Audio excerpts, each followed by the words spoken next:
We'll roll that back. Good evening. I am so pleased to be here tonight and would like to thank the John Wayne Cancer Institute Auxiliary for inviting me here to share my story with you and to present this year's Duke Special Service Award.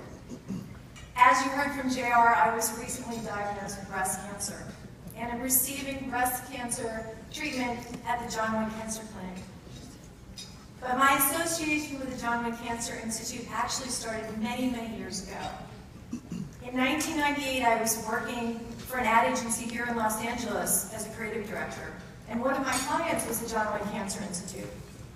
So through my job, I came to know firsthand the impressive work that was being done at the Institute to understand and cure cancer through research, education, and treatment. But I was only 29 years old at the time, and I have to tell you, cancer seemed like some foreign, distant land to me. And in the arrogance of my youth, I felt completely immune. Until one day, I wasn't. In late January of this year, I found a small lump in my breast. 1 week later, I was told by my radiologist that I had invasive ductal carcinoma in my right breast. It's a good outcome because we caught it early, she told me. But what they couldn't tell me was if I had stage 1 or stage 2, if I would need a lumpectomy or a mastectomy, had it spread to my lymph nodes, would I need chemo, radiation? Each test led to more questions and more concerns. The moment the specter of death knocks you down is somehow. Do you curl up into the fetal position, or do you choose to stand up and walk? I chose to walk, and I soon realized that my priority was to set about finding the best care that I could. Fortunately, we live in a city with some of the country's leading cancer treatment centers. By the time I first sat down with Dr. Maggie Genome, I had already met with 6 different breast cancer specialists. She wasn't the first doctor that I met with, but I knew right away she would be my last. In Dr. Genome, I found clinical expertise and limitless compassion. She translated the cryptic data from my test results and presented me with intelligible options. She made herself available to me over email when I had questions about my surgery. And she helped me assemble an amazing team of doctors from St. John's. Dr. Charlotta Lavia, my reconstructive surgeon, and Dr. Carol Nishikubo, my oncologist. Yes.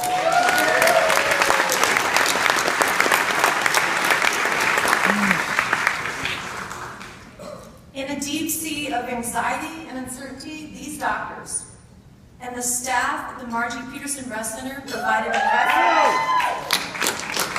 much-needed refuge of calm, of reassurance, and of caring. As acting director of the Margie Peterson Breast Center, director of the Cancer Prevention Program, chief of general surgery at Providence St. John's Health Center, and an assistant professor at the John Wayne Cancer Institute, Dr. Genome has proven herself a miracle worker, both as an exemplary physician, a visionary leader, and an accomplished fundraiser. She's behind the recent clinical trials that pioneers cryotherapy as a treatment option for patients with early-stage breast cancer. Her determination, intelligence, and good humor endear her to her patients who know that under her care, they are in the best possible hands. Dr. Genome's legions of fans are numerous, and I consider myself so fortunate to be among them. Let's take a closer look now at Dr. Genome, the physician, the fundraiser, the wife, the mother. Thank you.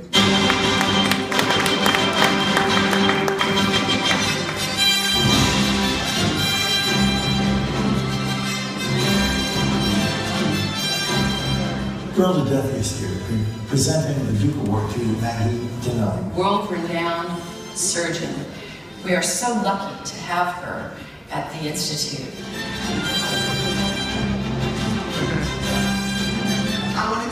reason, primarily because my father had passed away from cancer when I was 6, and seeing my mom having been left behind as a young adult with 3 children and how hard it was for her. And I promised her that I would be a doctor so that I can try to help people so that they wouldn't be leaving families behind anymore. So that was really kind of what my thinking was at the time when I was 6.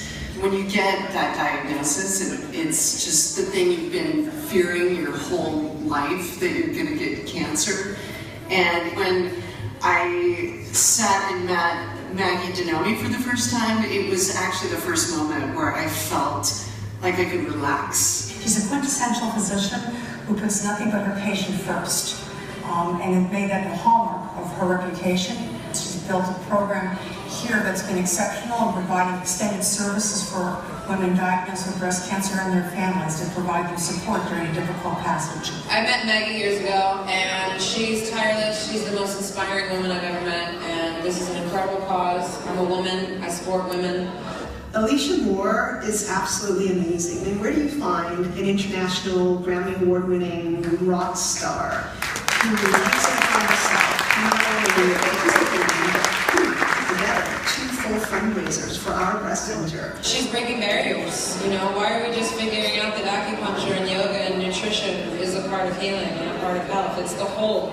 Maggie looks at the whole instead of the part, and we should all be doing that. She has become a really good friend and someone who I absolutely adore, and I just feel lucky and blessed to have her in my life. And you know, we do as a hospital for sure as well. So she's a spectacular person. When I met with Dr. Denomi, she took a very scary situation and was so calm, and her bedside manner was so amazing and made it feasible that you could see the way through it, and she was unbelievable in that situation.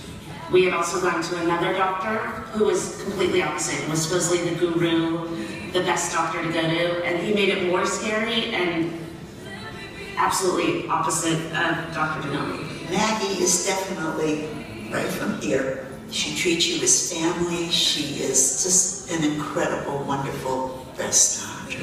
Breast cancer is more than just the surgery. There's a whole emotional, psychosocial, familial aspect to it that makes your relationship with your patients so much different, and it's so rewarding to be able to give mothers back to their children and wives back to their husbands. You and me were always with each other.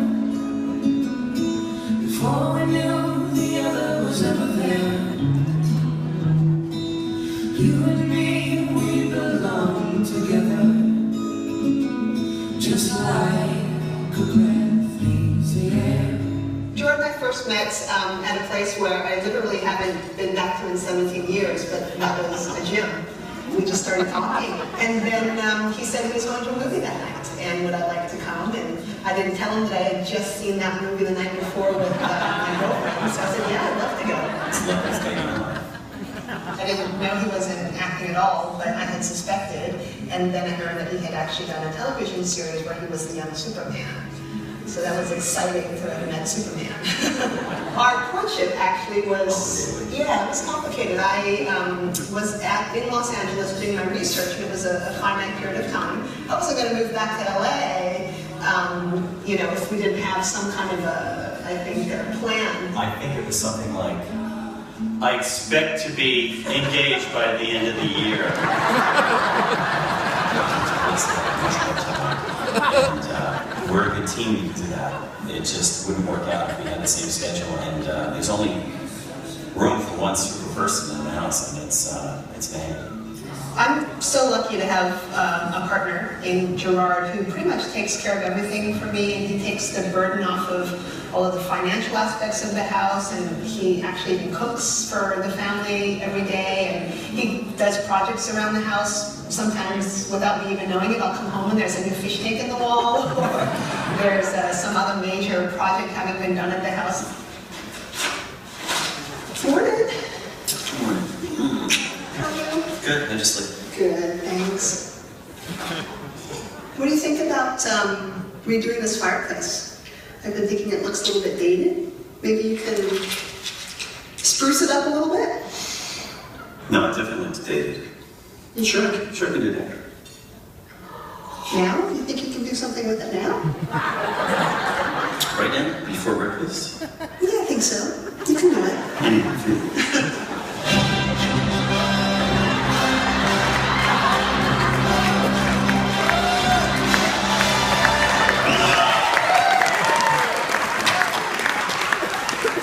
I love it. Good job. Enjoy breakfast? Yeah, let's go. Great. Come on, girls, watch this.